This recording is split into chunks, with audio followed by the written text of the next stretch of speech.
Fala galera, eu sou a Carol e a gente tá voltando com Teológica, e você?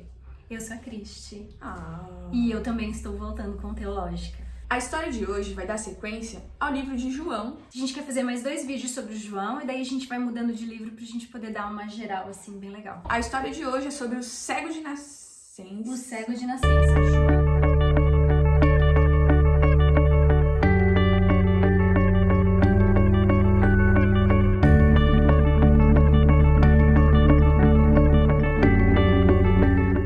A gente vai conversar hoje sobre João capítulo 9. Tem uma questão ali, Cristi, que os discípulos perguntam: quem pecou? Ele ou os pais? Já começou assim, né? Quem pecou? Quem pecou? E Jesus transforma o possível pecado em glória pra Deus. Ele não é cego porque alguém pecou, porque no fim todos pecaram, mas ele é cego para que a glória de Deus seja revelada. E se a gente aplica isso para nossa vida, os nossos desafios são usados por Deus para a glória dele. Lindo, isso é lindo. Mas eu quero entender uma coisa no texto. Quando Jesus fala, ele é assim para que se revelasse a glória de Deus. Então essa é a razão dele ser cego? Não, ele inverte a maneira de pensar dos discípulos, que acham que toda tribulação, cegueira, defeito é culpa específica de alguém. Então assim, você pecou, você vai ser castigado por isso. E Jesus inverte este castigo e fala assim: quando coisas más acontecem, se a gente entrega elas nas mãos de Deus, é pra honra e glória de Deus. Então fica mais ou menos assim: a gente nasceu no mundo de pecado. E no mundo de pecado, então a pessoa vai nascer cega, a gente vai ter problemas. E diante disso, quando Cristo tá nesse embate, ele fala assim: a cegueira dele não é culpa dele nem dos pais. Mas já que ele tá cego, Deus vai revelar a glória dele. Exatamente, a gente vai usar isso pra glória de Deus. Então aquele verso famoso de Paulo: todas as coisas contribuem para o bem daqueles que amam a Deus, não quer dizer que só vai acontecer coisas boas para as pessoas que amam a Deus, mas que todas as coisas que acontecem com as pessoas que amam a Deus podem ser usadas para a glória de Deus. Uau! E Jesus vai falar para os discípulos que enquanto ele está no mundo, ele é a luz do mundo. E João tem muito esse negócio de luz, né? Luz, Trevas. e trevas. Ele começa assim: a luz veio para o mundo, mas os homens rejeitaram a luz porque eles preferiam as trevas. Ele começa o livro dele apontando para essas características. E de novo ele menciona ali no verso 4, que é dia. Isso, e que a noite vem. E a gente falou disso quando a gente falou de Nicodemos e quando a gente falou da mulher samaritana. Você tem a noite e o dia e as obras de Deus. E as obras de Deus não são só feitas na luz, mas elas trazem a luz para as trevas. Então tá aqui Nicodemos falando com Jesus de noite, mas a conversa traz luz. E essa luz também é compreensão. Quando a gente fala de uma pessoa cega, a luz, ela é muito literal, porque você tem uma pessoa que só vê escuro.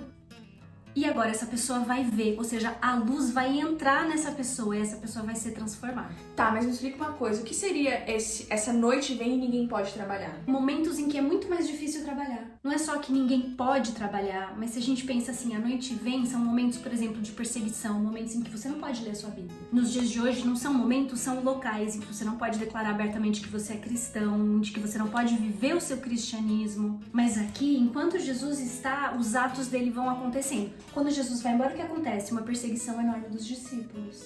Verdade, Cristo também fala assim, que ele tem que fazer a obra daquele que enviou enquanto ele está no mundo. E em seguida ele fala que ele é a luz. Exatamente. Que tá levando a gente pra João 1, né?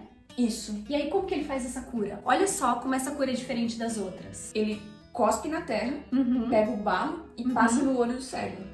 E ao fazer o barro, remete à criação do homem. Então aquele tem o poder de recriar. E ele é a luz. E você continua, porque João trabalha muito em apontar para Jesus como Deus. Não só filho de Deus, mas o próprio Deus. Os primeiros versos de novo. No princípio era o verbo, e o verbo estava com Deus, e o verbo era Deus. Então, muito específico daquele momento. E aqui a cura que vai trazer a glória de Deus, a menção a ele ser a luz e o barro. E o barro nos olhos do homem, e esse homem que está sendo renovado. Nossa participação especial. Tem um outro detalhe, Chris. O cego não pede para ser curado. Esse cego, ele nunca viu Jesus. E esse cego, ele, mesmo sem ter visto Jesus, ele acredita no que Jesus falou. Com o barro nos olhos, ele vai até o tanque e lava. Essa pessoa que nunca viu Jesus, que está obedecendo, porque ele era cego quando ele conheceu Jesus, ele vai lavar. Quando ele lavar os olhos, ele vai ver, mas ele ainda não viu quem curou ele. E aí ele vai demonstrar uma fé maior em Jesus do que aqueles que o viram, do que aqueles que o têm visto. E eu acho que a ironia do capítulo é os fariseus que enxergavam e conheciam das escrituras, mas na verdade eles que eram cegos. Exatamente. Aí começa essa coisa, né? Aqueles que viram Jesus desde o começo e que não acreditam no que ele faz. Eles mandam chamar esse cego e chama a atenção deles que esse cego tá vendo, e eles começam a perguntar para as pessoas, interrogar as pessoas para saber se esse cego é esse mesmo. Esse homem era mesmo cego? Esse homem era cego mesmo de nascença? Há quanto tempo ele é cego? Chamam até os pais do cego. Ele sabe que um homem chamado Jesus fez a cura dele. E qual que é a pegadinha? É que esse é sábado. Então, assim, a pegadinha aqui não é a cura em si, mas é que era sábado. E os fariseus vão se pegar num detalhe, que é Jesus fazer lodo. Todo tipo de trabalho que Jesus faz, ou pede para aqueles que ele cura fazer, carrega a tua cama. É interessante como a gente se distrai pelas coisas menos importantes. E eu acho que na caminhada cristã, é uma das coisas que a gente tem que fazer é prestar atenção. O que está chamando a minha atenção? Eu estou fazendo isso direito? Ou eu estou me deixando distrair por um detalhe que não é o mais importante? Então aqui está um homem que era cego desde que ele nasceu e agora ele vê. E os fariseus estão discutindo que Jesus fez lama no sábado. E eles ficam presos nesse pequeno detalhe, em vez de ver a obra real que Deus está fazendo diante dos olhos deles. E eles se apegam também ao fato do homem ser pecador. Tu és nascido todo em pecado e nos ensina a nós. Então, tipo assim, o pecador não tem lugar na sinagoga? O milagre de Deus também não tem lugar, eles estão cegos para ver isso. E essa é a questão. O que não tem lugar na sinagoga? É o pecador ou é o milagre de Jesus? E se Jesus vai fazer o milagre com os pecadores, quem vai ver se ele não tá na sinagoga? Se ele não tá ali para ser visto? Não é no povo de Deus que vai acontecer o milagre? Aqueles que mais necessitam de Cristo sendo chamados e tendo uma fé que é aquela fé real. Eles também ficam pegando no pé e falando, não, mas esse Jesus aí que te curou, ele é que é pecador, porque não era pra fazer lodo no sábado. Eles não param pra pensar, poxa, esse Jesus que você fala, ele curou uma pessoa. Esse homem era cego e agora ele tá enxergando. E de novo, a tradição acima das pessoas.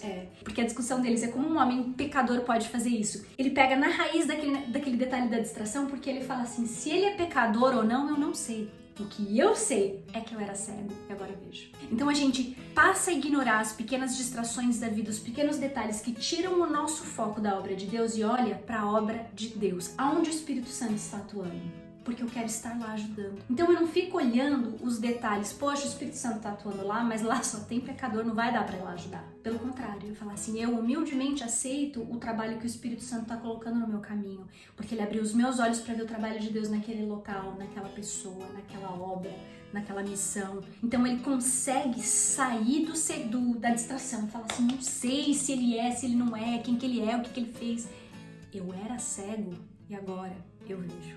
E só depois Jesus vai se revelar pra ele. Então é como se Jesus faz o milagre e some. Ele foi se lavar e ele não vê Jesus. Então toda essa defesa dele de quem Jesus é ainda mais bonita, porque ele não sabe. É tudo baseado na fé, entendeu? Porque quem abre os nossos olhos é Deus de uma maneira que os nossos olhos a gente não consegue abrir, a gente não consegue ver, que a gente depende completamente dele para que a gente possa realmente enxergar as coisas. Eu quero enfatizar uma outra resposta que ele dá aos fariseus, que eles falam assim, Deus falou com Moisés e a gente sabe disso, mas ninguém sabe se Deus falou com esse homem. E a resposta dele é extremamente irônica e ele fala assim, isso é de estranhar que você não sabe de onde ele é. E no entanto, ele me abriu os olhos. Olha a repetição do abrir os olhos, do enxergar. E esse cego está enxergando mais do que as pessoas. Ele está enxergando a espiritualidade, o papel de Jesus em tudo que está acontecendo. Se alguém teme a Deus e pratica sua vontade, a esse atende. Desde que há mundo jamais se ouviu que alguém tenha aberto os olhos a um cego de nascença. Se esse homem não fosse de Deus, nada poderia ter feito. E eu acho que isso vai de encontro ao que Kierkegaard fala, que a fé é um salto no escuro, porque esse homem não sabe quem é Jesus, ele não vê o rosto de Jesus, ele vai lá lavar o olho. Qual a garantia que ele tem? Nenhuma. Mas ele tem uma compreensão do que aconteceu com ele que vai além do fisicamente ter os olhos abertos. Porque o que acontece depois é um debate espiritual. E neste debate espiritual, ele parece entender o lugar de Jesus, o lugar de Deus e o lugar dos fariseus. Todas as pessoas dessa época têm um respeito enorme pelos fariseus e a gente tem que entender que ele está acostumado que eles falem coisas que são verdade para ele, aceitas como verdade. Mas ele está enxergando mais, ele está enxergando além dos fariseus. Então enxergar o reino de Deus não está limitado a um estudo teológico, mas a uma sensibilidade ao trabalhar do Espírito. E a atuação de Deus. Quando Jesus reencontra com ele no final do capítulo, Jesus pergunta pra ele: você acredita? Você crê no Filho do Homem? Claro.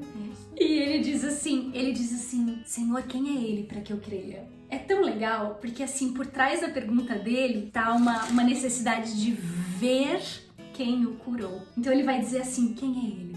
Eu quero saber, eu quero ver o meu Salvador. E Jesus fala pra ele: você está falando com ele. Nossa. Então ele crê, mas ele já tinha crido.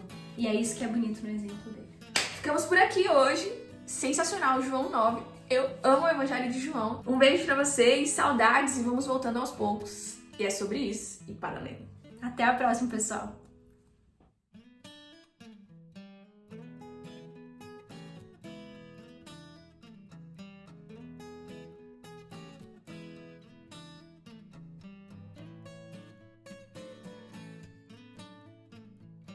Se este homem não fosse de Deus, falando de Jesus, nada poderia ter feito.